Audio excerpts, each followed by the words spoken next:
Vamos começar a nossa aula de hoje. Em relação a dúvidas, as coisas de mecânica quântica e lista, como eu acho que hoje a gente vai ver todo já o assunto de tensores esféricos, a gente pode pegar a próxima aula ou as próximas aulas, se vocês quiserem, para tirar dúvida da lista, se preparar para a prova e tal, né? E eu acho que é isso. Tá? Então, a aula de hoje a gente vai falar sobre tensores esféricos.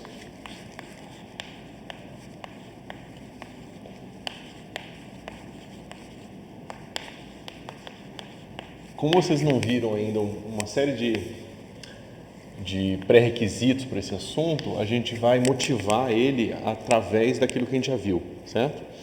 E essa é uma maneira que eu encontrei de fazer como é que se diz?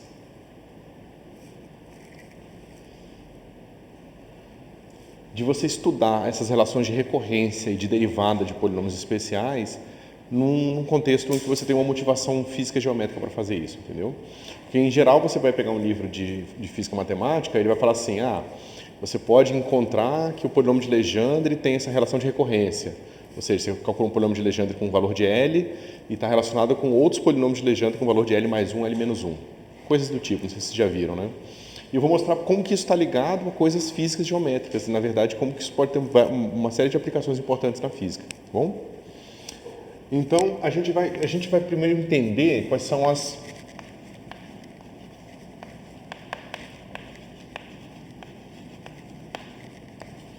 de rotação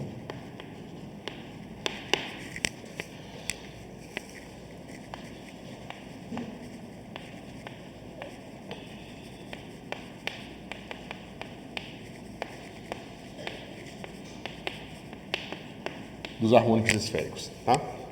Então, se vocês lembrarem, a gente encontrou, né, a fórmula explícita para os harmônicos esféricos, e eu vou escrevê-la aqui, de θ, tá certo? Isso aqui vai ser assim, raiz de 2L mais 1 sobre 4π, raiz de L menos M fatorial, L mais M fatorial, e aqui PLM cosseno θ exponencial de IMφ, tá certo? Aí você pode se perguntar o seguinte, o que acontece quando eu giro meu sistema de coordenadas? Ou seja, eu estou representando alguma coisa com os meus harmônicos esféricos, certo? Aí eu quero fazer a seguinte pergunta, se eu mudo meu sistema de coordenadas, eu posso representar a quantidade modificada novamente em harmônicos esféricos, certo? Ou seja, digamos que eu tenho uma função f de θ e φ, tá certo? Essa função ela pode ser escrita em termos de harmônicos esféricos. Eu somo sobre todos os L's, todos os M's, eu vou ter coeficientes que eu vou chamar de f til Lm, y, L, M de θ e φ. Todo mundo entende isso aqui? Né? Lembra que tem a questão de completeza, que fornece para a gente uma base completa. A gente pode calcular produtos internos dessas funções e, através do produto interno, a gente define esses coeficientes aqui. Tá certo?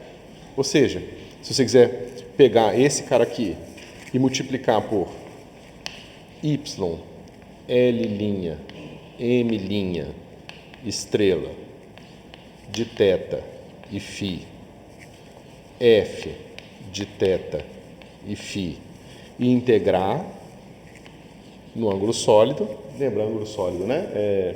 Seno θ de θ de φ. Vou escrever. Talvez vocês não tenham visto isso.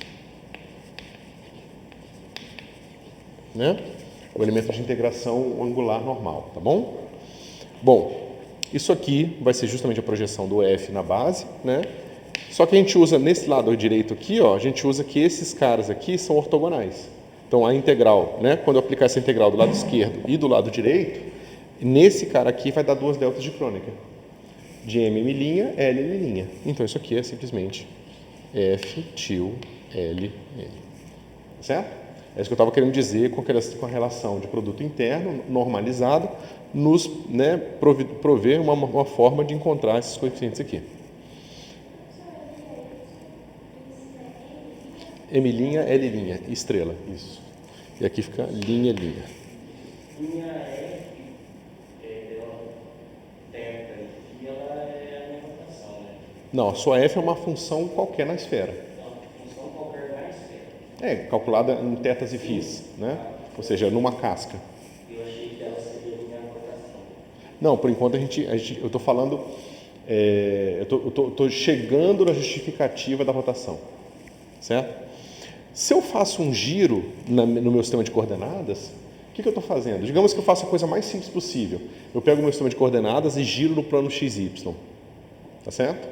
Como é que vai ser minha F modificada? O que acontece com a minha F? Minha F de θ, φ.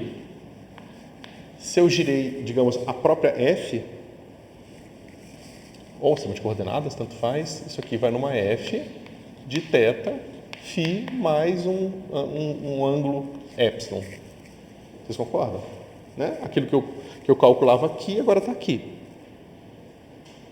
Tudo bem? Ou isso é difícil de ver?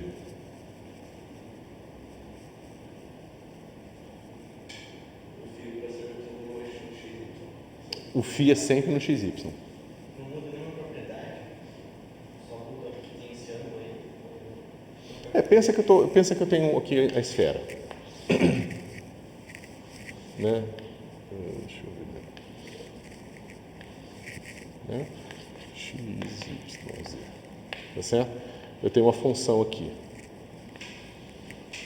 Então ela tem aqui valores, né? Então aqui, digamos, aqui é f de um certo θ, que é π sobre 2, que está exatamente no equador, e aqui o meu φ vai ser um ângulo de π sobre 8. Tá certo? O valor dessa função, quando eu girar minha função ou meu sistema de coordenadas, o que acontece é que o valor que está aqui vem para cá, o valor que está aqui vem para cá, o valor que está aqui vem para cá, o valor que está aqui vem para cá, ou seja, né? Eu estou girando esses valores todos. Então, para eu saber minha nova f, digamos que essa aqui seja uma f barra de θ e φ, ela vai ser simplesmente dada pela f antiga somada ao ângulo aqui, epsilon, que eu girei, aqui ou aqui. Está mais claro? Nada demais, é super simples. Pego uma função na linha, faço uma translação na minha função vai ficar f de x mais epsilon. Ou seja, o valor dela, novo valor dela em x vai ser o valor que ela tinha aqui. Só isso, tá?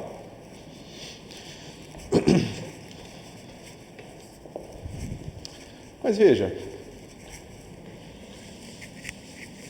por isso que eu não queria botar, não, botei tio, tá bom. Mas eu posso fazer o seguinte, depois que eu transformar a minha função, eu posso pegar essa minha nova função e expandir nos mesmos harmônicos esféricos.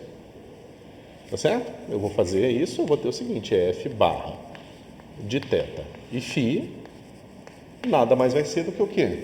Um somatório de LM, né, de f barra til, que agora é a decomposição, os coeficientes barra, do f barra e não do f, tá certo? LM, y, LM, de θ e φ. Tá certo? Mas eu sei que f barra é isso aqui. Então eu posso usar essa expressão aqui, ó, para escrever aqui f barra de θ φ tem que ser igual LM, os coeficientes antigos, e agora aqui, ó, LM é θ e φ mais epsilon.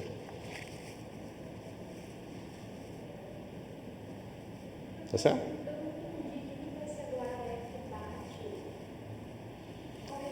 F barra til é a decomposição, né? Se isso aqui é o F til, se eu pego essa mesma expressão e boto o meu F barra aqui eu vou ter o F barra til. É a decomposição da nova função, da função barra. Já é a função rotacional. que é a função rotacionada. Isso mesmo. Só que eu sei que eu posso simplesmente somar um epsilon aqui, ó, direto, e isso soma um epsilon aqui. Tá certo? Então eu tenho duas formas de calcular isso. Se eu descobrir, então, como que o meu harmônico esférico reage a rotações, eu sei como que esses coeficientes estão relacionados. Tá certo? E é isso que a gente vai estudar. Vocês entenderam? Ao estudar a forma que os coeficientes reagem à rotação, ao estudar a forma que os harmônicos esféricos reagem a rotações, eu descubro o que acontece com os coeficientes em relação a uma rotação. Tá certo? Isso é a mesma coisa que você faz que a gente viu quando a gente viu variedades. Se você pega a base e descobre como é que a base se comporta, você infere como é que os coeficientes da base se comportam. É a mesma coisa. Você estuda como é que a base se comporta sobre rotação, você estuda como que os coeficientes daquela base se comportam sobre rotação. Tá certo? Mas qual a forma mais fácil de você pensar numa rotação? É quando ela é pequena, certo? Porque você pode compor uma rotação contra rotação contra rotação, você tem uma rotação.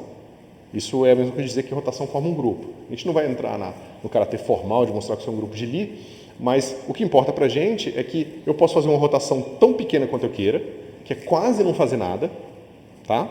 E eu posso compor várias dessas rotações quase nada para chegar numa finita. Tá certo? Esse é o truque que se faz quando você vai estudar grupos parametrizados com um parâmetro contínuo, tá certo? Que pode ser deformado até a identidade. Esses são os grupos de Lie, tá certo? Então, a gente vai considerar agora o que acontece com o y quando o meu epsilon é pequenininho, tá certo? Mas isso é fácil. Y ln de θ φ mais epsilon é igual, aí eu expando. Isso aqui vai ser y L m de θ φ mais d de φ de y L m de θ φ vezes epsilon. Tá certo?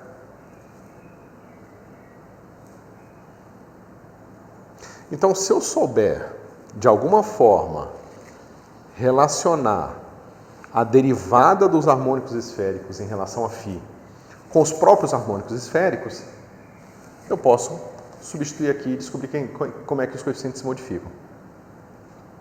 Tá claro?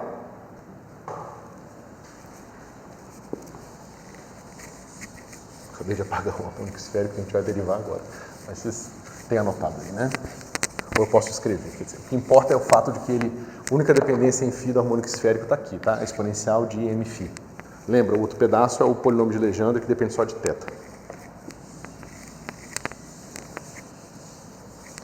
Olha que beleza. Quem é, então, dLm de θ e φ de φ?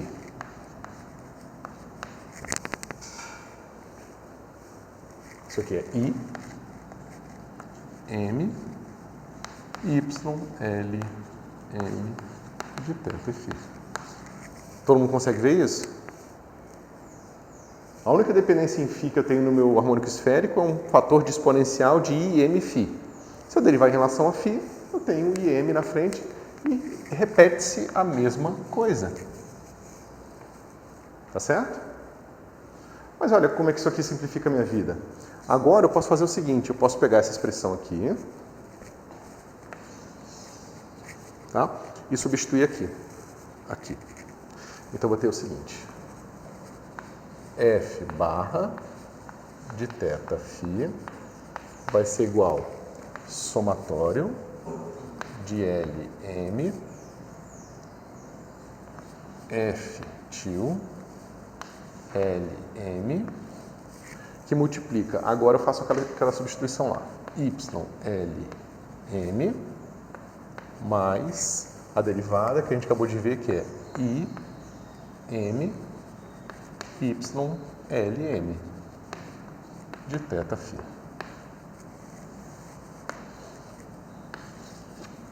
Né? Até aqui tudo bem? Falta o epsilon.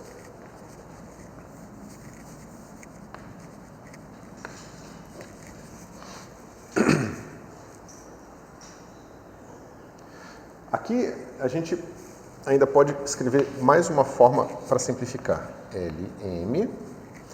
Agora eu vou fazer o seguinte, está vendo que o Y aparece aqui e aqui? Eu vou botar ali em evidência e vou pegar esse termo aqui e botar junto desse meu coeficiente aqui. Vai ficar assim.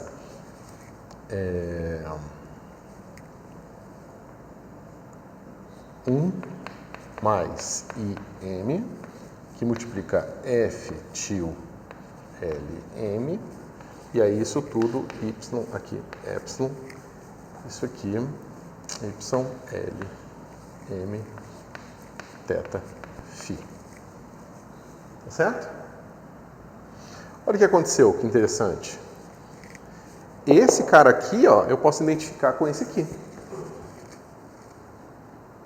Porque, ó, esse cara, ele tem novos coeficientes com simplesmente os harmônicos esféricos aqui. É a mesma coisa, ó. Ou seja, eu sei agora que o meu F barra til LM vai ser simplesmente 1 mais IM epsilon F til LM.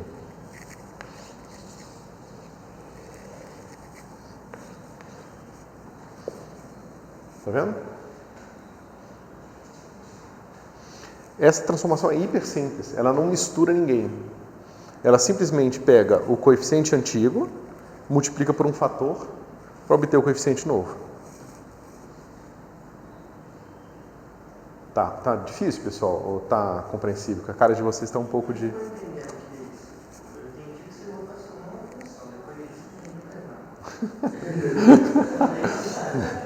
Então, eu estou rodando uma função e estou vendo o que acontece quando eu rodo a função e projeto em harmônicos esféricos, ou eu projeto em harmônicos esféricos e depois rodo. Eu faço as duas coisas, faço de duas formas. Primeiro eu rodo, depois projeto, e depois, né, eu faço outra operação, que é o primeiro projeto e depois rodo. Esse projeto, você está falando daquele projetor que a gente trabalha mais lá no começo? Não, o projetor que eu acabei de escrever aqui. É a maneira que você pega uma função na esfera e calcula os seus coeficientes. Que é simplesmente fazer aquelas integrais em θ, φ, multiplicado pelos harmônicos esféricos. Tá certo? Aquelas derivadas ali são aqui. Então, a derivada, ela representa a variação infinitesimal em φ.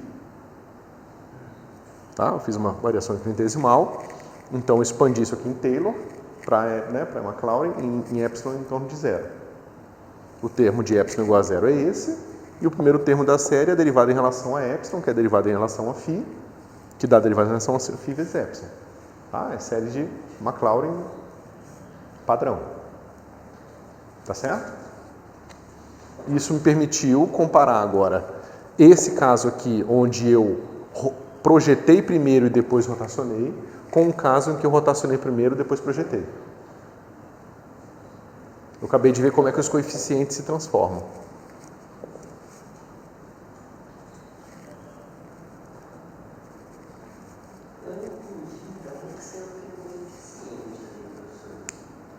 Para onde o quê? Onde seria o coeficiente 1 mais IM epsilon? Ué, aqui é YLM, YLM, eu botei em evidência. Aí ficou 1 mais IM epsilon. Isso aqui.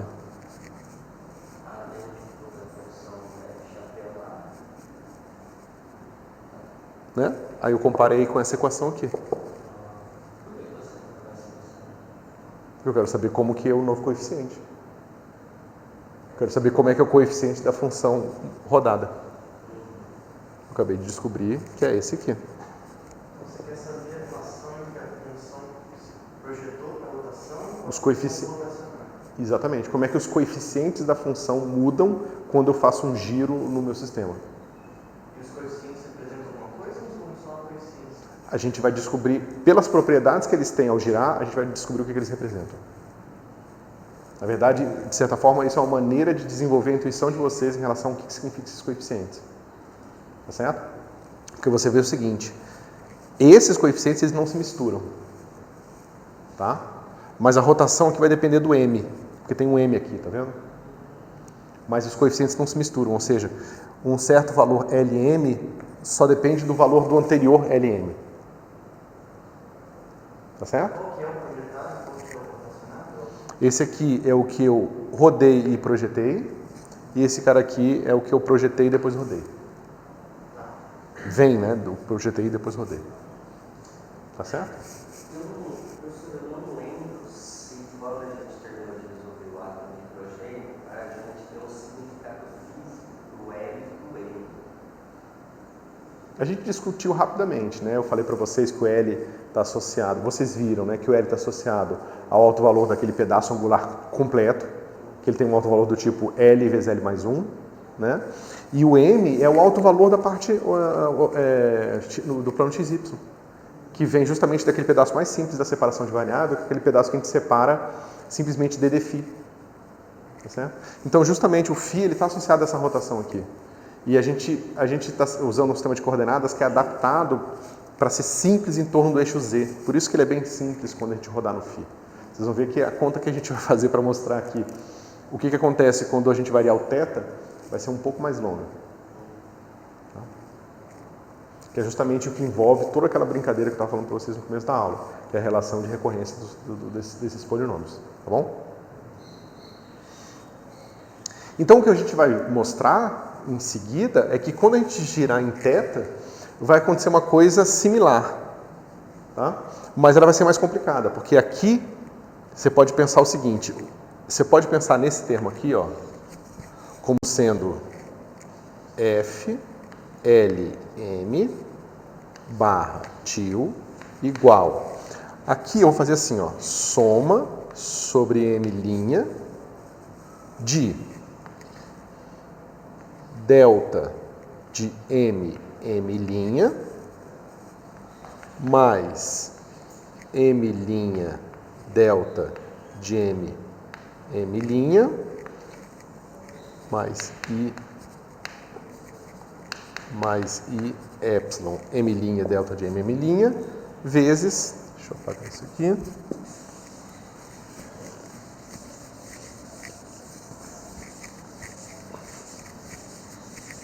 isso aqui vezes o meu delta anterior, o meu F anterior, né?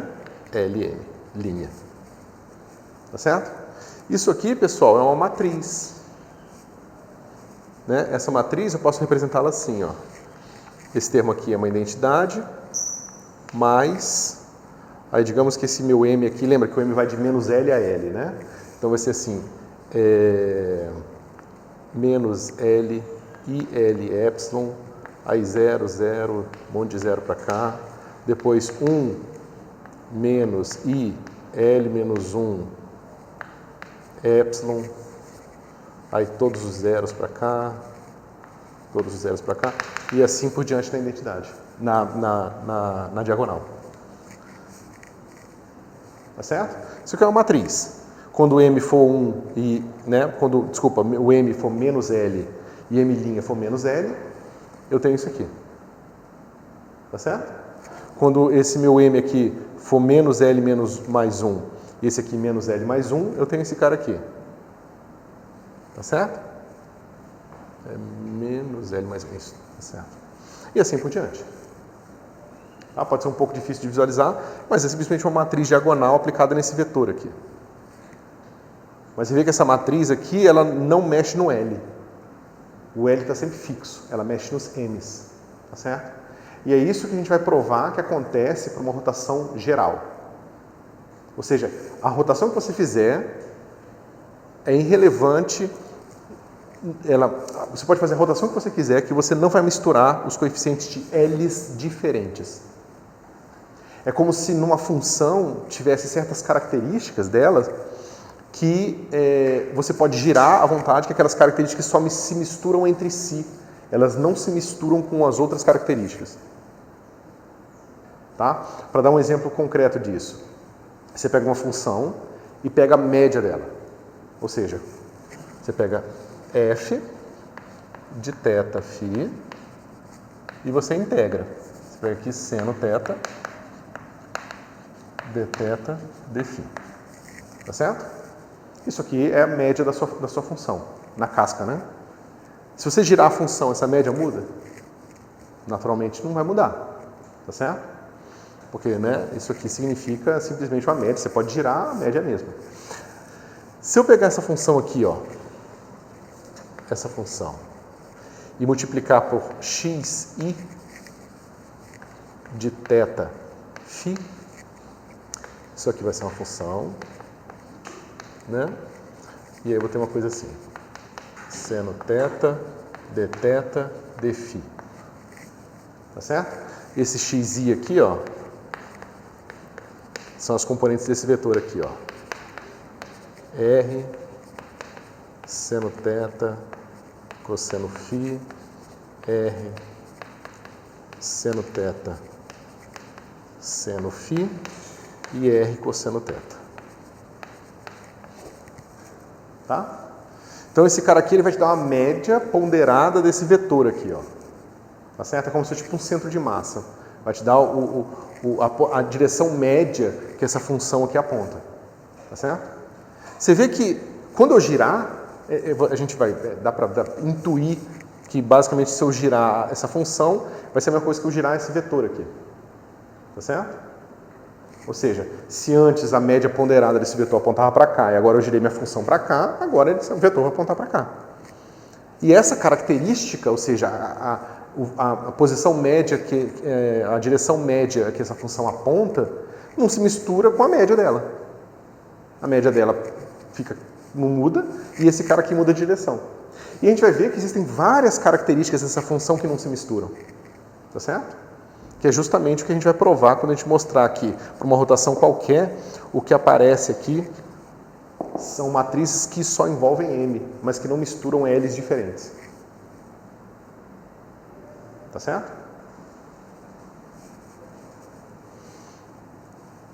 Bom, e aí a gente vou dizer para vocês, sem provar, que esses caras estão fornecendo para a gente o que a gente chama de uma representação irredutível do grupo de rotações. Tá certo? Ou seja, são os objetos mais simples, não. São os objetos que são irredutíveis no sentido de que eu não consigo descrever aquele objeto em termos de outros objetos que giram de uma forma mais simples. Certo? Mas isso vai ficar mais claro um pouco mais para frente.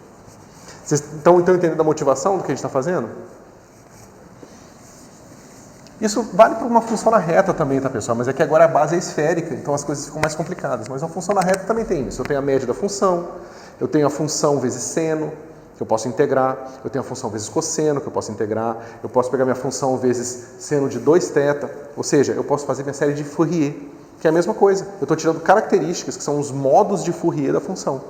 E aqui eu estou pegando outras características, tá certo? Os modos de Fourier, eles têm uma relação lá importante com o grupo de translação, enquanto os modos dos harmônicos esféricos têm uma relação importante com o grupo de rotação, tá certo? Os dois são igualmente associados. Esse processo vai para tudo essa construção aí para qualquer objeto? Sim. Achei que era só para esfera, né? Você pode estudar. Construção mesmo. Sim. Sim, vale em geral. Claro que você tem que adaptar para os operadores certos e as coordenadas certas, mas vale em geral. Inclusive, se vocês chegarem a estudar física de partículas e representações irredutíveis do grupo de Lorentz, é a mesma ideia. A maneira que a gente encontra as representações irredutíveis é diferente. A técnica, mas a ideia é a mesma. Você poderia até seguir o mesmo caminho. Certo? Aí você encontra todas as representações que classificam todos os tipos de partículas que existem na natureza, né? Até onde a gente sabe. Então, a gente viu que a derivada em relação a φ é fácil de ver. Agora a gente precisa descobrir como calcular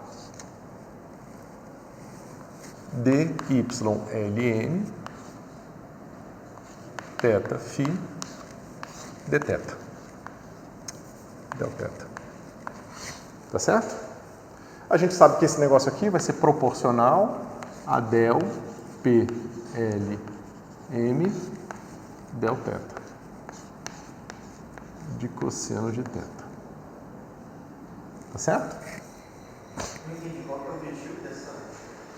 A gente quer provar essas coisas que eu estou falando para vocês, ou seja, que quando eu girar meu harmônico esférico na direção θ, eu também vou ter uma transformação que não mistura L's diferentes. Tá certo? Aquela parte de achar os coeficientes vai depois. Isso, a gente pode, nem precisa voltar lá, mas se a gente quiser, a gente pode voltar lá e encontrar a matriz. Isso é uma coisa que vocês vão ver de novo em mecânica quântica, tá? Vai ser super importante. Então a gente precisa dessa derivada aqui. Mas essa derivada eu posso escrever ela assim, ó. Isso aqui é del P, L, M, del X, né? Vezes, né? Calculado em X igual a cosseno de θ, vezes a derivada da interna aqui, que vai ser menos seno de θ. Tá certo? Então, eu quero essa derivada aqui, que é mais fácil de eu manipular primeiro. Todo mundo concorda com isso aqui? Né? Derivada em relação ao argumento, depois derivada do argumento em relação a θ. Tá? Ok. Então, vamos lembrar quem é o polinômio associado de Legendre. Tá? PLM de x. Eu estou botando x em vez de mi, porque é mais fácil, tá, de escrever. Menos 1 elevado a m. 1 menos x ao quadrado. M sobre 2. D dx m. De dx L. X ao quadrado menos 1 elevado a L. Sobre 2 elevado a L, L fatorial. Vocês lembram disso aqui? A gente obteve num formato um pouco diferente. Na verdade, essas duas derivadas estavam juntas e aqui dava derivada em relação a L mais M. Tá certo? Mas a gente encontrou essa forma aqui explicitamente lá atrás, quando a gente aplicou a fórmula de Rodrigues para o polinômio de Legendre. Tá? Lembra que a gente encontrou primeiro o polinômio de Legendre, a gente encontrou uma relação entre o polinômio associado e o polinômio de Legendre e escreveu aqui essa versão final. Tá? Isso aqui está tudo bem, pessoal? Vocês entendem tudo que está escrito? Mas não tem o mesmo significado que a gente está vendo. É exatamente a mesma coisa. Eu só estou mostrando como é que é as entranhas da coisa, né? Como é que você pode calcular explicitamente os polinômios. E essa é a fórmula. Você escolhe um L, você escolhe um M, você substitui aqui e isso vai te dar um polinômio. Agora, você sabe explicitamente como escrever esse polinômio. Mas o significado do polinômio vai ser diferente? Não, é o mesmo polinômio. Esse é o polinômio que a gente estava usando antes. Só que ele estava escondido naquela roupagem quando a gente escrevia o nosso YLM como fator de normalização vezes esse polinômio aqui. A gente não estava escrevendo ele explicitamente, mas o que está dentro do Y é isso aqui. Tá certo?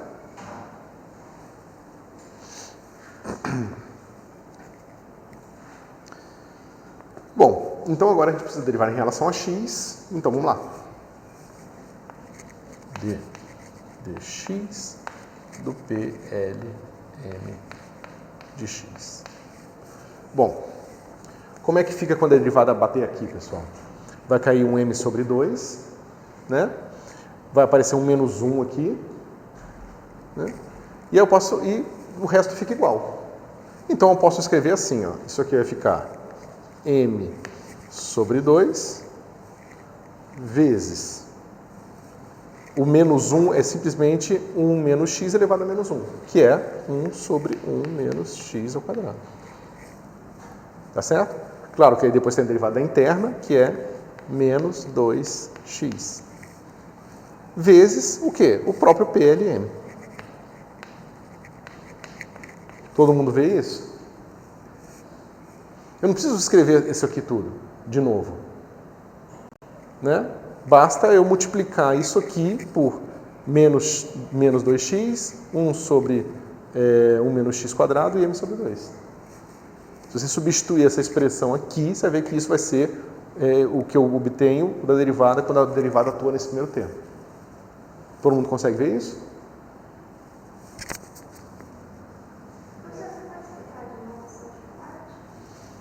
Eu estou querendo calcular a derivada dessa expressão aqui. A gente usa isso frequentemente, tá? Por exemplo, você pega o seguinte, eu pego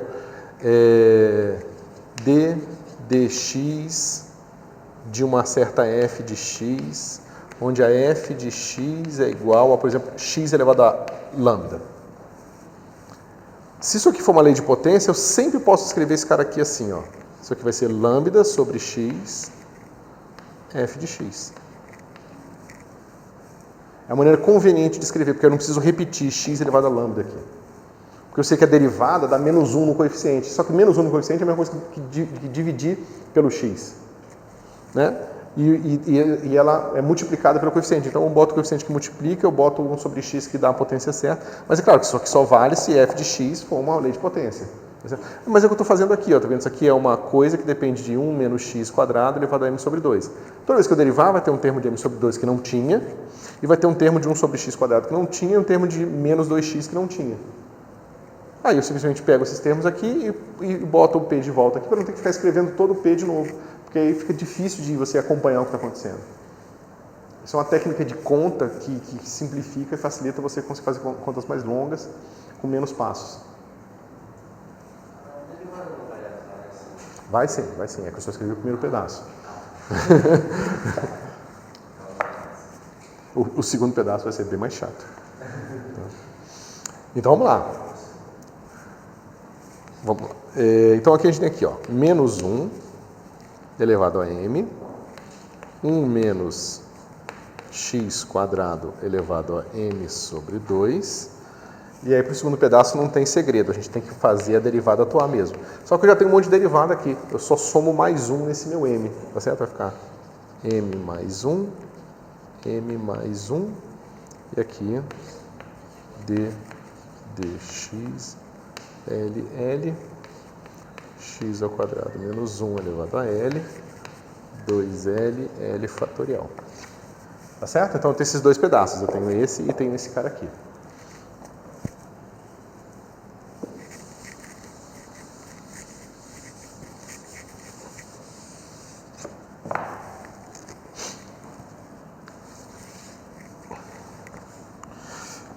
Mas vamos fazer o seguinte, ó. Esse cara aqui tem um mais 1. Eu posso somar um mais 1 aqui e um menos 1. Nesse m aqui eu posso somar 1 e subtrair 1. Né? Fica m mais 1 menos 1, m mais 1 menos 1. Só que olha lá. Se eu fizer isso, aqui eu vou ter menos 1 elevado a m mais 1, menos x vezes 1 menos x quadrado m mais 1 sobre 2, e depois d dx m mais 1. É claro que eu tenho esses fatores do menos 1 aqui que eu tenho que botar explicitamente. Mas, exceto por eles, a expressão que eu tenho é do meu PL m mais 1. Todo mundo vê isso? Então fica assim, ó. d dx do meu PLM vai ser assim. Esse cara aqui, ó, corta o 2 com 2, fica menos m sobre isso aqui. Então vai ficar menos mx, que divide 1 dividido por 1 menos x quadrado, PLM. E esse cara aqui, o que ele ganhou? Ele ganhou um fator de menos 1, porque tem menos 1 elevado a menos 1, que é menos 1, né? E eu tenho um fator de 1 menos x quadrado elevado a menos meio. Então vai ficar assim, ó. Menos, que é o menos 1 que eu acabei de falar, dividido por raiz de 1 menos x quadrado. Só que agora isso multiplica P, L, M mais 1. Tá vendo? É interessante, porque a gente já começa a ver que o que está acontecendo é uma coisa que muda, mantém o L, mas muda o M. Tá bom? Agora a gente vai para o outro pedaço. Tempo, eu estou vendo que eu vou ter que terminar na quinta, cara, porque essa conta é longa.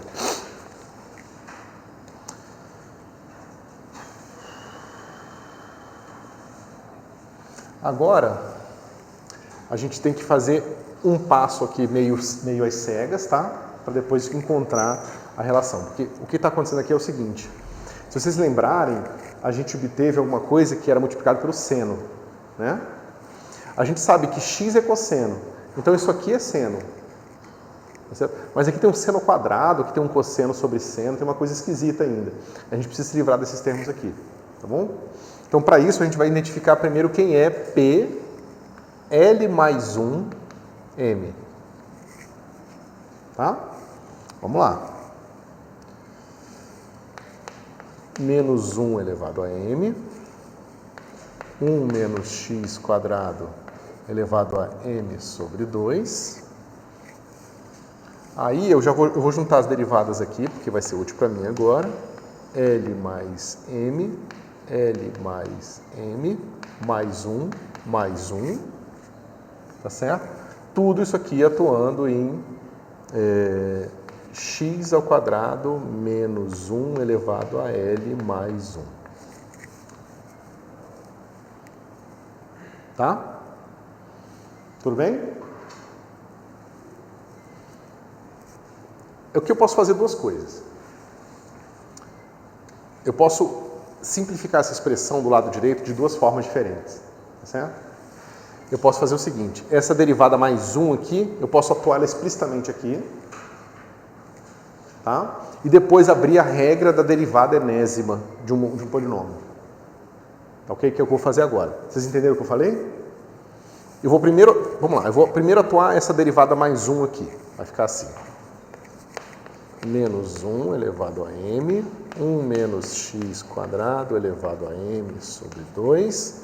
Aí agora vai ficar d dx elevado a L mais M. E aí quando eu atuar uma derivada aqui, vai ficar como? Vai ficar assim. L mais 1, x ao quadrado menos 1, elevado a L, vezes 2x.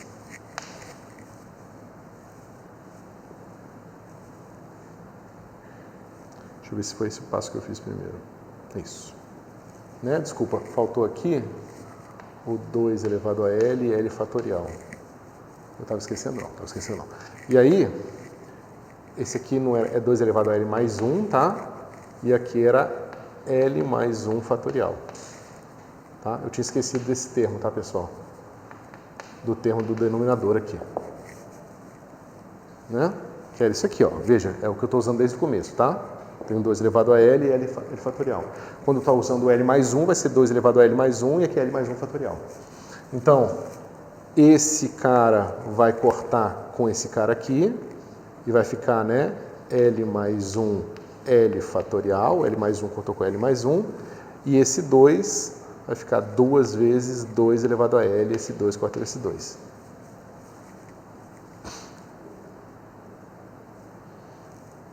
Estamos...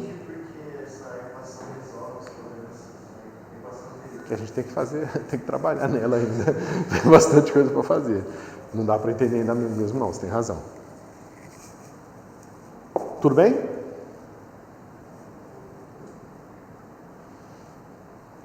Beleza.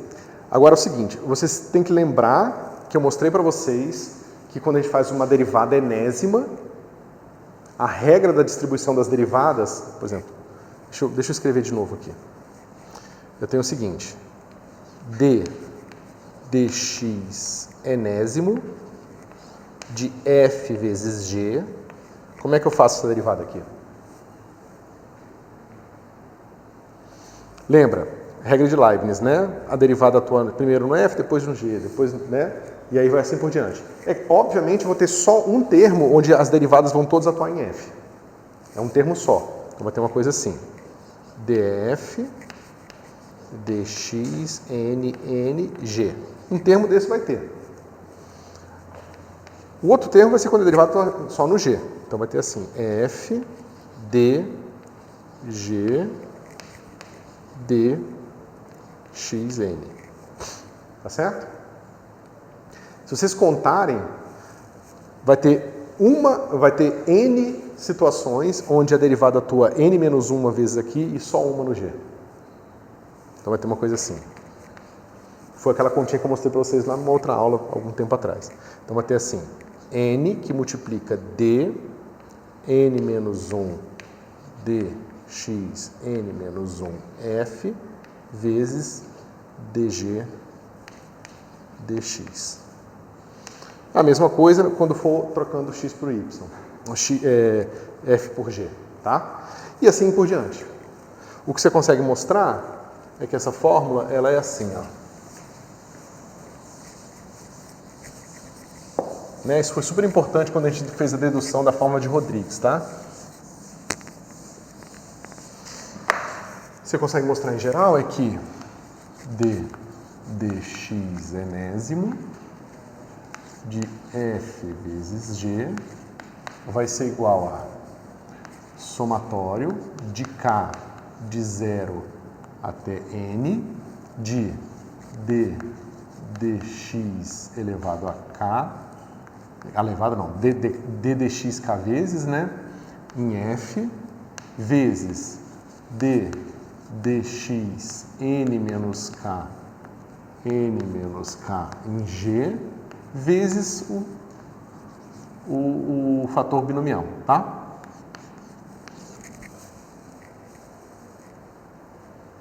É uma questão de ficar contando. Vocês fazem para n igual a 2, 3, 4, 5, vocês vão acreditar que isso aqui vai dar o fator binomial, tá certo? Lembrando que isso aqui nada mais é do que n fatorial dividido por k fatorial n menos k fatorial. Já tinha visto, né? Isso aí vocês veem, acho que no ensino médio. Então aqui não tem nenhuma surpresa. E aí a gente usa a técnica que a gente usou antes. A gente pega esse cara sendo a f e esse cara sendo a g. A vantagem aqui é que a gente sabe que esse cara aqui, a derivada segunda dele em diante é igual a zero. Tá certo? Então a gente só tem dois termos. Então, dada essa fórmula, a gente obtém o quê?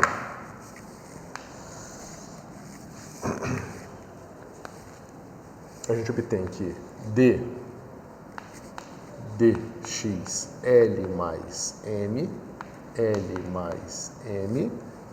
atuando em x vezes x ao quadrado menos 1 elevado a L, né? 2 elevado a L fatorial, né? Que é isso aqui, depois que eu cortei esses caras, esse miolinho que sobrou, aquele cara lá. Isso aqui vai ser a derivada total atuando aqui, então vai ficar assim, como é que eu botei? Vai ficar x que multiplica dl mais m dxl mais m atuando em x ao quadrado menos 1, né? 2l fatorial, ou seja, o x sai, né? Mais a situação em que uma derivada atua aqui, mas isso acontece o número de derivadas que eu estou fazendo vezes. Então vai ficar L mais M. Quando a derivada atua no x, dá 1, então não preciso escrever nada. Isso aqui vezes dx L mais M menos 1, L mais M menos 1, em x ao quadrado menos 1, dividido por 2L fatorial. Tá certo? É chato, né? Um pouquinho, às vezes, complicado de acompanhar, mas é direto, não tem nenhum segredo, tá bom? E para que serve isso? Agora eu tenho esse fator. Agora esse fator aqui, ó, ele está sendo multiplicado por isso aqui, ó, menos 1 elevado a m, menos 1 menos x ao quadrado elevado a m sobre 2. Que é tudo que eu preciso para fazer meu PLM. Tá certo?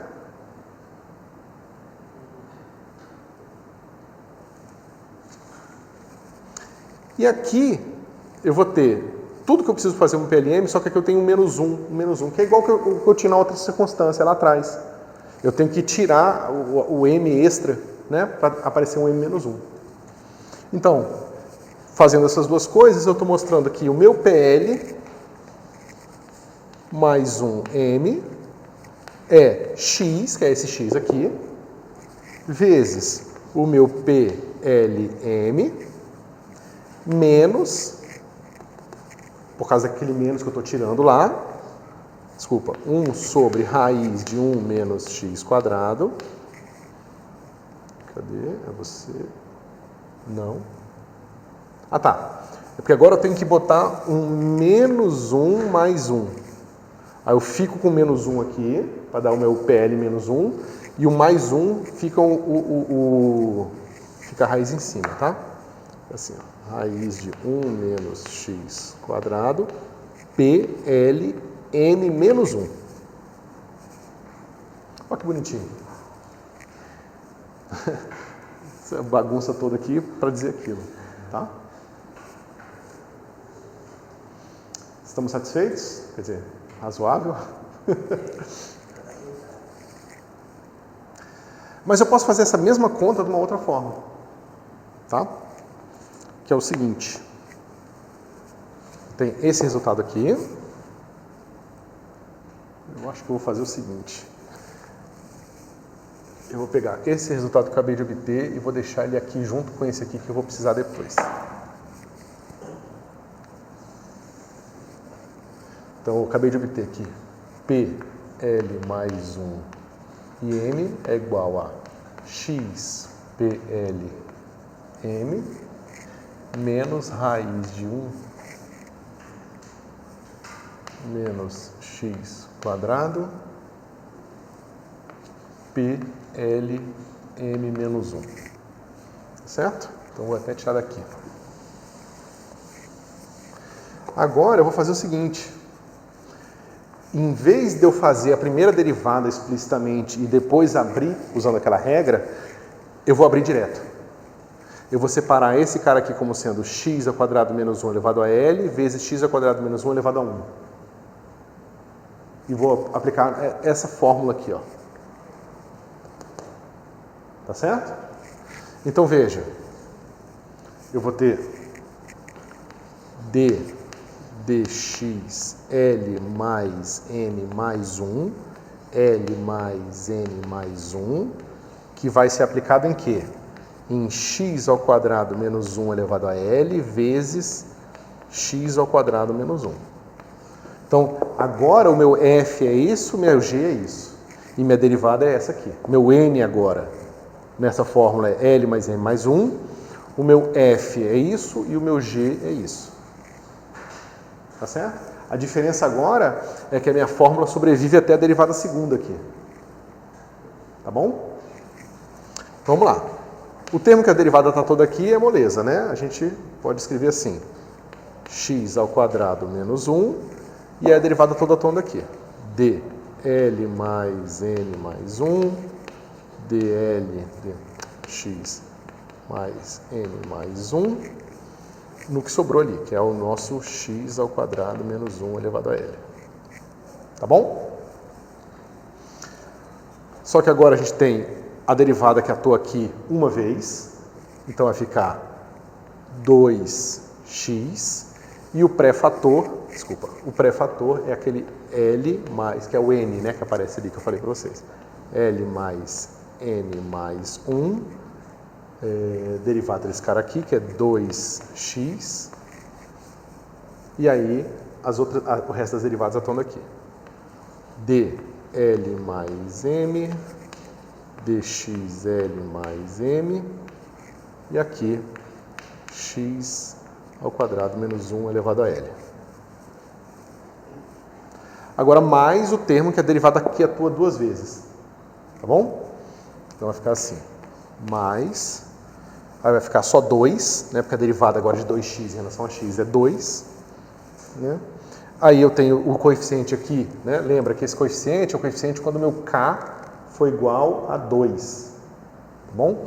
Quando o meu k for igual a ou n menos 2, tanto faz, tá? Então isso aqui vai ficar assim, n dividido por 2 fatorial, n menos 2 fatorial, tá? É só trocar k por g, f por g, que tá da forma que eu falei aqui, tem fatorial aqui. Então, ó, esse 2 sobrevive, esse fatorial aqui vai ficar assim, n vezes n menos 1, aí depois n menos 2 fatorial, corta com esse cara aqui, n n menos 1 sobre 2. Tá certo? Só que o meu n é L mais m mais 1. Então vai ficar L mais m mais 1, L mais m sobre 2. Tá? Então vai ficar assim. L mais m mais 1, L mais m sobre 2. Já vai embora aqui. E sobra dl mais m menos 1 agora, dx L mais m menos 1. X ao quadrado menos 1. Não. Isso, x ao quadrado menos 1 elevado a L. Tá certo?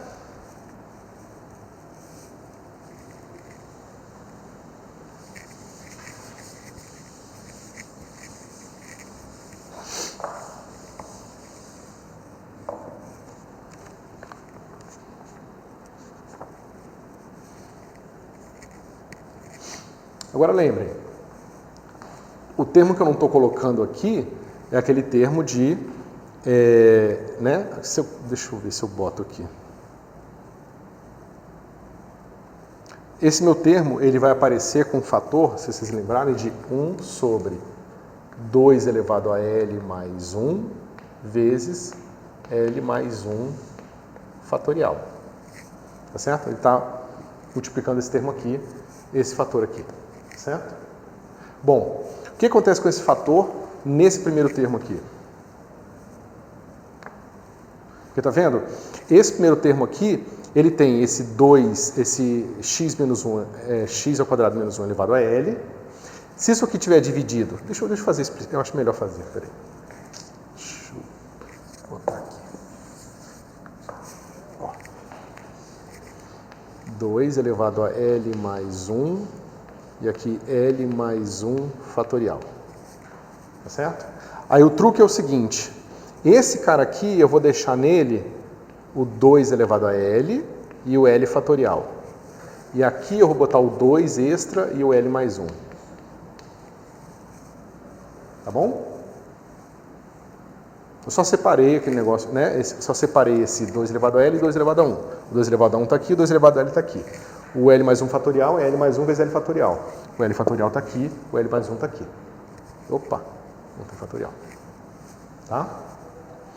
Aqui é a mesma coisa. Eu vou deixar aqui meu 2 elevado a L e meu L fatorial. E aí aqui vai ter o meu 2, que vai cortar com esse 2 aqui. E aqui eu vou ter um termo de L mais 1. Tá certo? E novamente aqui, 2 elevado a L, L fatorial. E aqui eu vou ter outro fator de 2 que sobrevive, mais um fator de L mais 1. Tá certo? Agora eu tenho tudo que eu preciso, porque veja, esse cara aqui, ó, eu posso pensar nele como aquele meu mesmo miolinho, só que com m menos 1. Aqui com m e aqui com m mais 1. Tá vendo? É uma brincadeira de jogar a derivada como o mais 1 e menos 1 da derivada para o L, do L para o M. Tá certo? Ou seja, isso aqui mostra para gente a próxima fórmula, que é P L mais 1 M igual. Veja, vamos lá. O primeiro termo é esse cara aqui, ó. Ele tem um L mais M mais 1. Mas a gente começou com um M. Né? A gente começou com o termo de M. Deixa eu ver onde eu posso escrever isso. Lembra? Vou fazer aqui. Eu vou deixar aqui, ó. Só para a gente poder lembrar. P, L, M, ele é assim, ó. Menos 1 elevado a M. E aqui eu tenho assim, 1 menos x quadrado elevado a m sobre 2, e aqui eu tenho as derivadas, né? De dx L mais M, L mais M, e aqui x quadrado menos 1 dividido por 2L, L fatorial. Tá certo? Então veja, Agora eu tenho uma derivada com mais 1. Só que aqui eu só tenho m, não tenho m mais 1. Tá certo? Só que eu tenho esse termo aqui, ó. Eu posso botar um menos 1 na frente e escrever isso aqui como sendo raiz de 1 menos x quadrado vezes raiz de 1 menos x quadrado. Tá certo? Uma das raízes entra para transformar no m aqui no m mais 1 e a outra fica de fora. Tá certo? Ok, isso vai ficar então assim. Raiz de 1 menos x ao quadrado dividido por 2 que multiplica L mais 1, PL M mais 1. Tá certo? Esse primeiro termo aqui. Tá certo? O 2L mais 1 está aqui. O menos 1 foi o menos 1 que se somou aqui. Tá certo? E o outro fator que era, né? Que é isso aqui, ó. 1 menos x quadrado, que é o menos 1 disso aqui. Eu escrevi assim, isso aqui é raiz de 1 menos x quadrado vezes raiz de 1 menos x quadrado. Uma dessas raízes aqui eu coloquei aqui para ficar m mais 1 e a outra ficou de fora, que é essa aqui. Ela é simplesmente igual à equação anterior? Deixa eu terminar de escrever aqui. Agora, esse termo aqui, eu só tenho o m aqui e o m aqui. Então não tem nenhum segredo nele. Tá certo? Porque eu já tenho esse pré-fator aqui nele, tá tudo certo. Então vai ficar só o termo que apareceu aqui a mais, tá certo? Que é esse x que multiplica esse negócio aqui.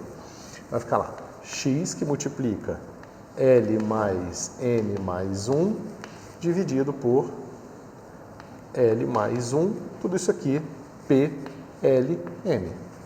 Então eu fiz o segundo termo aqui. Tá? E agora o terceiro termo, o que acontece? Eu tenho menos 1 aqui, tá certo? Só que aqui eu tenho o m, então eu subtraio e somo, tá certo? Então vai ficar menos 1 mais 1 meio, que é uma raiz, e eu tiro, tá certo? Mesma coisa com menos 1, eu tiro. Então vai ficar assim, menos, aí o fator numérico que eu já tinha aqui, então vai ficar assim. L mais M mais 1 vezes L mais M dividido por 2 vezes L mais 1. E agora eu novamente tenho o meu PL, só que agora M menos 1.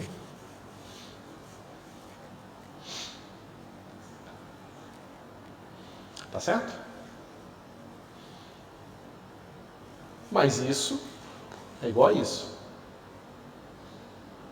Né? Então eu posso igualar esse lado com esse lado aqui. Tá certo? Deixa eu ver. Ok.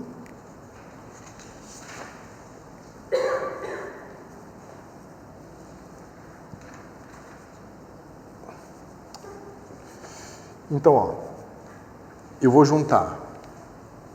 Cadê você? Esse termo. Esse vai ser um termo do tipo 1, e eu vou juntar ele com esse termo aqui do tipo 1 também. Tá? E vou colocar...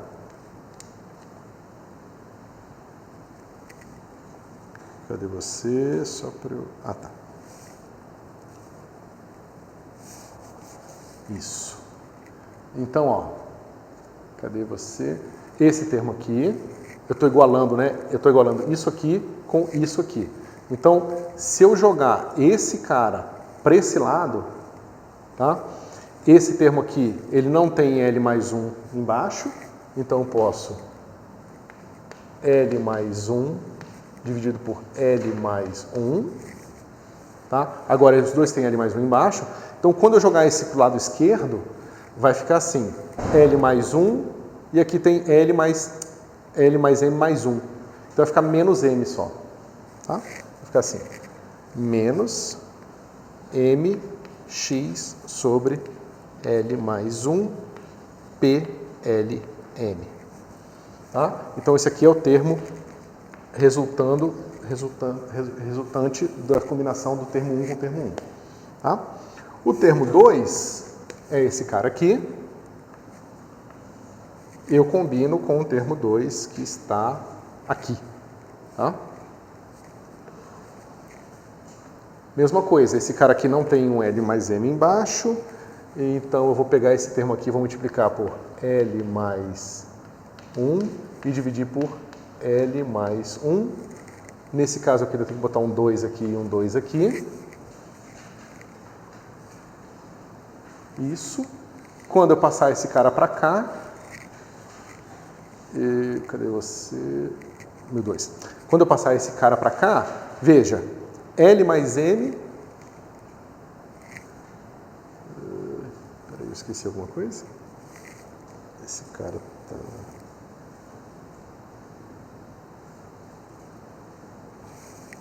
Pessoal, aqui eu esqueci, na hora que eu copiei errado, tá? Tinha um fator de L mais M aqui. Tá certo? Esse termo aqui estava faltando um fator de L mais M. Então, ó, eu já tenho esse fator de L mais M aqui, eu vou ter esse fator de L mais M aqui, aqui eu já fiz para ficar igual, né? Eu dividi e multipliquei por 2L mais 1, e eu tenho a mesma coisa, eu jogo esse cara para cá, vai ficar menos L menos 1, que corta com esse cara aqui, e sobra o M, tá bom? Então vai ficar assim. Boto do outro lado para ficar positivo, vai ficar L, né? Porque tem o fator de 2 aqui, L menos M mais 1, L mais M, L mais M, e aqui 2L mais 1, raiz de 1 menos x quadrado, PLM menos 1. Tá certo? E finalmente o último termo que sobrou, os termos que sobraram, o último termo que sobrou é esse cara aqui, ó. É o meu termo 3.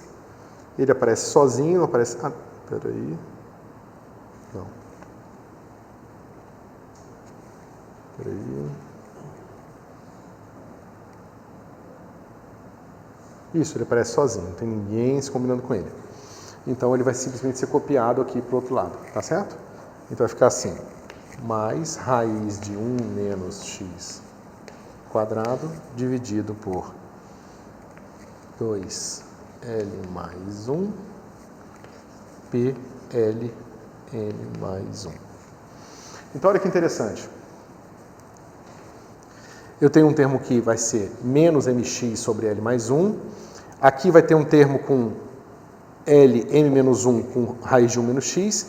E aqui um termo de L, M mais 1 com L com raiz de 1 menos x. Tá certo? Mas olha aqui, ó. Eu tenho a mesma coisa, tá vendo? Eu tenho x dividido por 1 menos x quadrado. Tá certo? E aqui eu posso ter x dividido por raiz de 1 menos x quadrado. Tá? Ou seja, eu vou substituir agora essa minha expressão. Quer dizer, deixa eu escrever ela de uma forma mais simples. E aí eu substituo lá.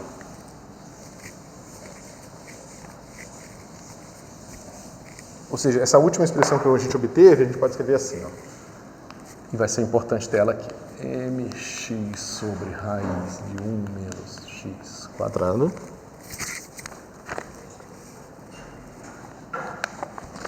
PLM, que vai ser igual assim. L menos M mais 1, L mais M sobre 2, PLM menos 1, mais PLM mais 1 sobre 2. Tá certo? Agora, se eu substituo essa expressão aqui, tá vendo? Tá tudo igual, exceto o fato de que aqui eu tenho 1 menos x quadrado e não raiz de 1 menos x quadrado. Então eu escrevo esse cara aqui de novo, sendo a raiz vezes a raiz, de novo, e deixo a raiz explícita, tá bom? E aí então eu vou ter a minha próxima expressão, que vai ser assim. D PLM dx vai ser igual a 1 sobre raiz de 1 menos x quadrado, tá certo? Porque, ó, aqui vai sobrar uma raiz e aqui já tinha uma raiz, então eu só botei ela em evidência, tá bom? Cadê você? que vai ficar assim. L menos M mais 1, L mais 1 sobre 2, PL M menos 1, menos PL M mais 1 sobre 2. Depois dessa bagunça toda, a gente conseguiu mostrar que a derivada desse cara em relação a x está relacionado a ele com m menos 1, outro cara com m mais 1, mas o L é igual. Você consegue relacionar as derivadas do polinômio associado de Legendre com o próprio polinômio associado de Legendre variando m, mas com L fixo. Tá certo? Você pode se preocupar com essa raiz aqui, e deveria, tá? Mas não é tão importante, porque a gente sabe que d, y, l, m, desculpa, d, botar d, p, l, m de cosseno de θ, d θ vai ser igual a d, p, l, m dx, calculado em x igual a cosseno de θ, vezes menos seno de θ. Tá certo? Θ é esse ângulo que vai de 0 a π. De 0 a π, seno é positivo. Tá? Seno é positivo de 0 a π, então eu não tenho ambiguidade aqui. Isso aqui é sempre seno de θ. Tá bom? Porque raiz de 1 menos x quadrado, quando x é cosseno, é seno. Tá bom? Então, isso aqui vai ser, se eu reescrever essa expressão em termos de x, vai ficar assim, menos d, p, l, m dx vezes raiz de 1 menos x quadrado. Agora, escrevendo x igual a seno de θ, cosseno de θ. Todo mundo concorda? Não é nada demais, tá, pessoal? Só derivada da regra da cadeia. Tá?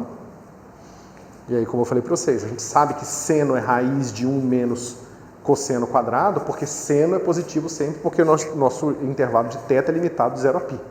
De 0 a π é essa casca superior do círculo, em que o seno é positivo. Tá bom?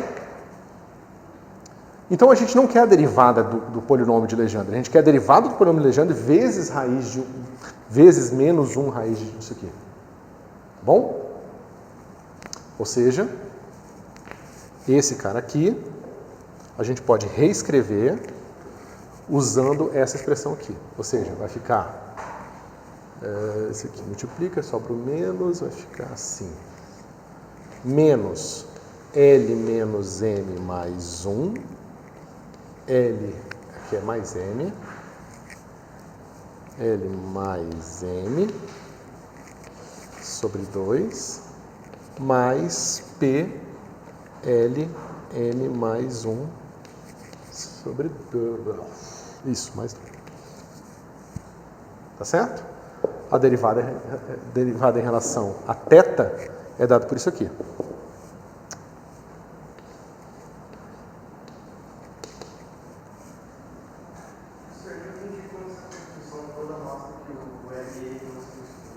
A gente vai chegar lá. Estamos quase lá.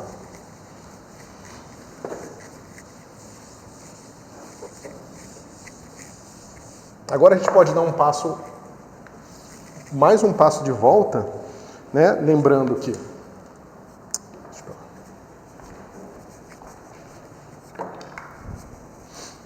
Lembrando agora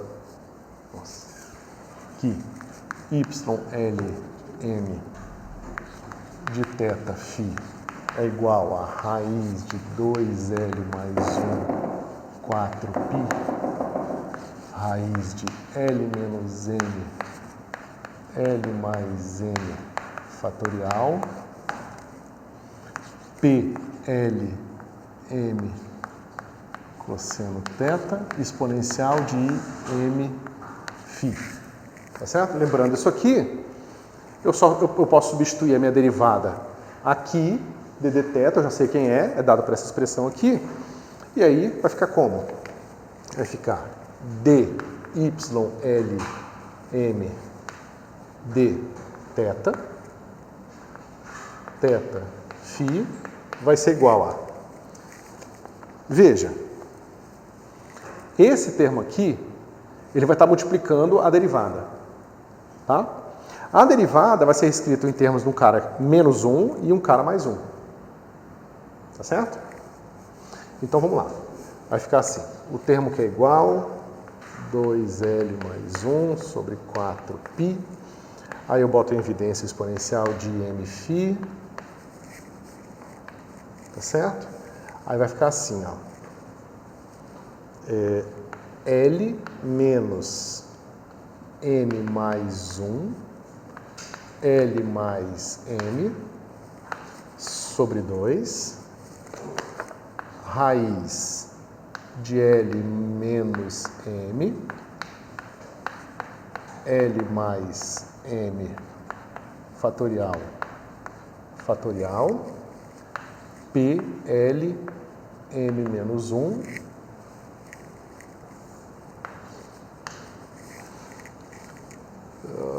menos aqui, mais raiz de L menos m fatorial, L mais m fatorial, P, L mais 1. Tá certo? Para esse cara aqui ser um harmônico esférico, ele precisa estar com a normalização certa. A normalização certa, o L não mudou, então esse termo aqui está correto já para ele. Só que o termo aqui, ó, como é L menos 1, como é M menos 1, aqui tinha que ser L menos M menos 1. Só que L menos M menos 1 é L menos M mais 1. Tá certo? Só que a gente tem esse termo, ele está aqui, ó. Ele tem L menos M mais 1. Só que ele está com a potência errada, porque aqui ele está L menos M mais 1, aqui está a raiz de L menos M mais 1. Certo? Então eu vou fazer aquele mesmo truque. Eu vou escrever esse cara aqui como sendo a raiz dele vezes a raiz dele, que é um número positivo, eu tenho um jeito de fazer isso. Tá certo? Vai ficar assim. D. E aqui embaixo tinha que aparecer L mais M menos 1 fatorial. Tá certo? Só que eu tenho esse cara aqui, ó. Justamente que é para cortar com esse cara extra. Mas é a mesma coisa, ele aparece aqui com a potência ao quadrado. Eu separo esse cara como a raiz dele vezes a raiz dele. Corto com esse cara daqui e obtenho o quê? Derivada do meu ylm dθ vai ser igual a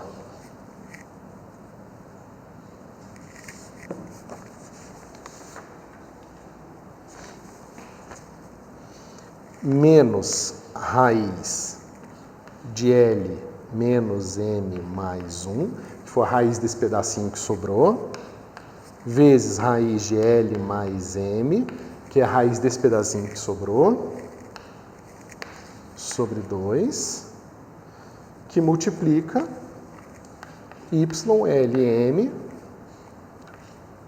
menos 1 de θ φ exponencial de Iφ. Deixa eu escrever para cá, porque a gente vai usar esse resultado.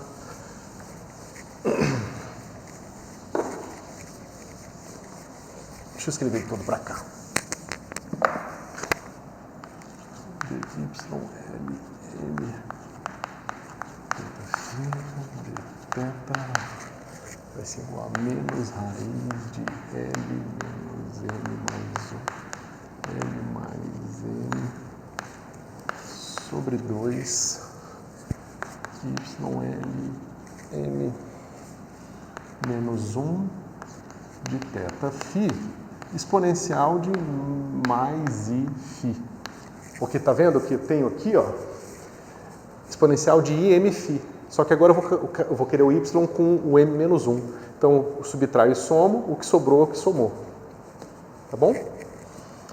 E o outro termo vai ser assim, mais... Cadê você? Agora, ó, esse termo aqui vai ser m mais 1. Eu posso somar mais 1 e subtrair mais 1. O que eu subtrair eu tiro da raiz. Vai ficar uma raiz desse cara aqui com m menos 1. Tá certo? E a mesma coisa aqui. Aqui eu quero que apareça m mais 1, eu subtraio menos 1 e tiro da raiz de novo. Tá certo? Vai ficar assim. Cadê você? L mais m mais 1 que multiplica L menos m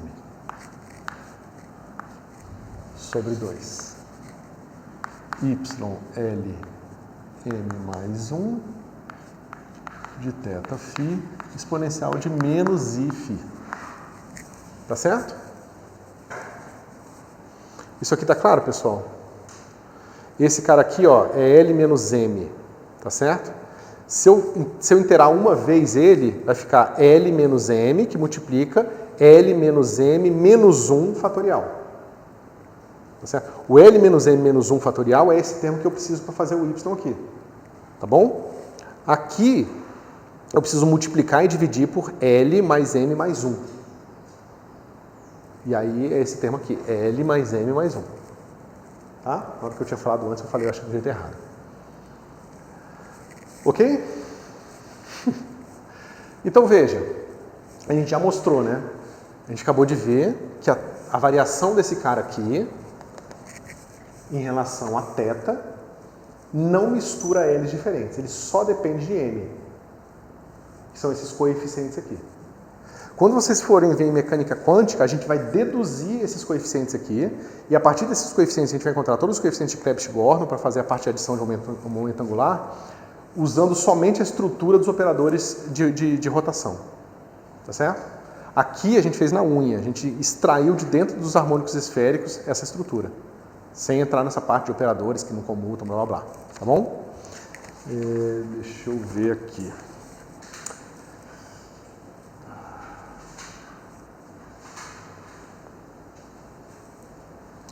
Daquela segunda expressão que a gente tinha, lembra que a gente tinha uma expressão que era x sobre raiz de 1 menos x quadrado? Então, daquela ali você pode fazer o seguinte, ó. Cotangente de θ, que é aquele, lembra, x é cosseno, 1 sobre raiz de 1 menos x quadrado é seno, é 1 sobre seno. Isso daqui dá cotangente, né? Então fica cotangente I d, agora vai ficar d φ do YLM de θφ. Isso aqui vai ser igual a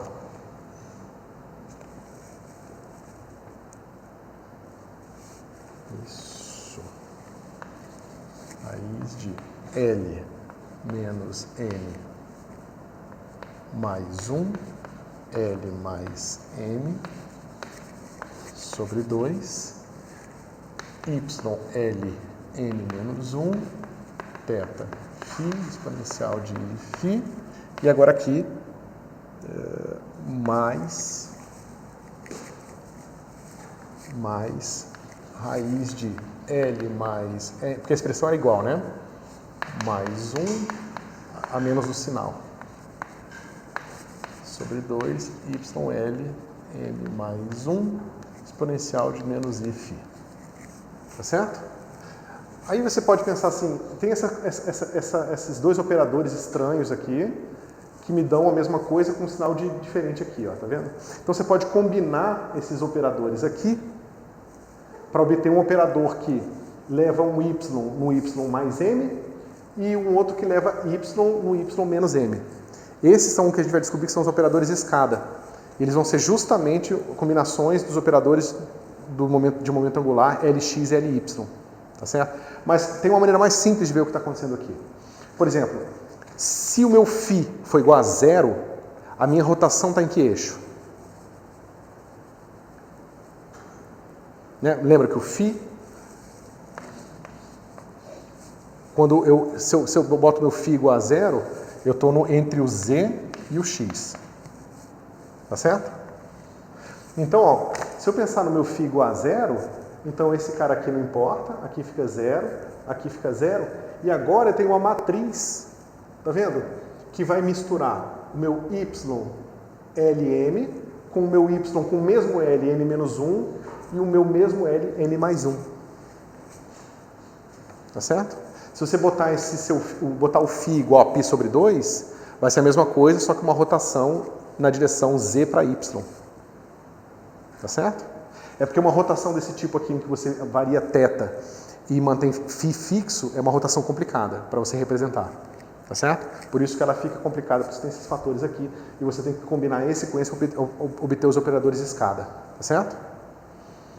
Então, a gente acabou de mostrar que os harmônicos esféricos dão para a gente uma representação do grupo de rotações. O que a gente não mostrou aqui é que essa é uma representação irredutível. Ou seja, para um dado L, você não consegue pegar esses coeficientes e organizar de formas que eles não se misturem entre si. Digamos que, por exemplo, eu tenho aqui para L igual a 1, eu sei que meu M pode ser menos 1, 0 e 1. Né? Lembra que o M vai de menos L a L. Eu não consigo combinar esse coeficiente com esse aqui, por exemplo, para que eles só misturem entre si e esse cara não se misture entre os dois, entendeu? Todos os coeficientes se misturam sempre. Então é por isso que é uma representação irredutível. Para L igual a 2, o que acontece? Eu vou ter M menos 2, menos 1, 0, 1 e 2. Essa representação é irredutível. Eu não consigo combinar desses 5 caras de forma que 3 não se misturem com os outros 2. Não existe uma maneira de fazer isso. Então essa representação é irredutível. Então você vê que eu tenho representações de dimensão L igual a 0, que vai ser um escalar. Ele vai ter 1 grau de liberdade. Não acontece nada quando gira. Que é aquele monopolo, aquela média que eu falei para vocês. Essa representação aqui, a gente vai mostrar para vocês que eu vou mostrar para vocês que é uma representação vetorial. Essa aqui é uma representação tensorial. É por isso que que o fóton tem spin 2. Porque o L que está aparecendo aqui é 2. Isso aqui é o spin do fóton. Tá? E a gente dá para mostrar todas as dimensões de todas as representações possíveis. Só que eu tenho 1 minuto e meio para fazer isso. Eu acho que... eu faço o seguinte, pessoal. No começo da próxima aula eu fecho isso aqui, porque tem a parte super legal para a gente explorar justamente as consequências físicas do que a gente acabou de fazer.